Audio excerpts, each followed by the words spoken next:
In terms of the things that excite me during this time is the mobile-first world. It's undeniable, and anyone who thinks that today's youth or younger generation or today's emerging marketplaces around the world are not mobile-first is wrong. It's a mobile-first world.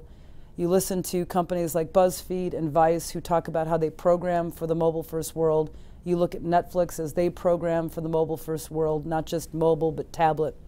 You can see that disruptors are thinking mobile first from the beginning. The second thing that is very exciting is we're starting to see the journeys of media to content to commerce collapse.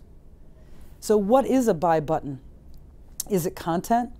Is it something that takes you to an acquisition or an opportunity to get to know a customer better? Is that media? Is it both? Is it one of the same? And so I think increasingly companies really need to think about the collapse of the journeys of media to their content and to commerce so that they can be thinking about the exposure, the engagement, and the acquisition all at the same time. The other thing that I think is really exciting is this notion of using technology and data to fuel creativity at the same time as media. There's been a lot of hype around how data is driving the new media proposition for the future, and that is true. But data doesn't mean you pursue data and not people. It doesn't mean you pursue media channels without messaging or context. You don't do that. You really got to start to think about how contextual content and contextual media planning come together, all in more real-time scenarios where brands have the opportunity to intersect people at the right place, the right time, with the right message. And a lot of that, honestly, is true today as it was true 30 years ago. So in many ways, it's still consumer at the center, right place, right time, right message. How we do that, fueled by data and ad tech and this real-time nature of the models that are breaking apart before our eyes, are changing, but our mission is still ever more the same as it was when this industry was founded. So Laura, we're 2 weeks out from Cannes Lions, and the industry will be gathering. You guys have a big presence. A lot of clients will be there. What do they want to know? What is sort of, I mean, besides being there to network and so forth, what's on top of mind for your clients at Cannes? What does Cannes mean?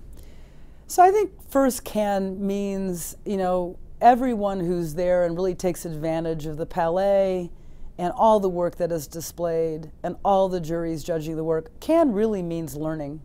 It really means going on an exploration and a journey of figuring out what is best-in-class creative media, digital, integrated, et cetera, et cetera.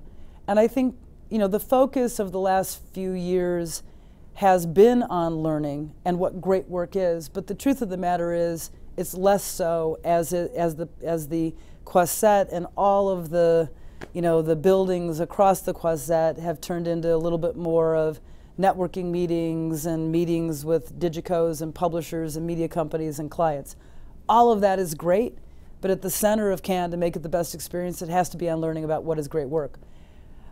I see a few trends at Cannes developing this year that I think will take hold. First, I think we're going to see a tremendous amount of conversation about how technology fuels creative and fuels media, and how data has to unleash both of those things simultaneously.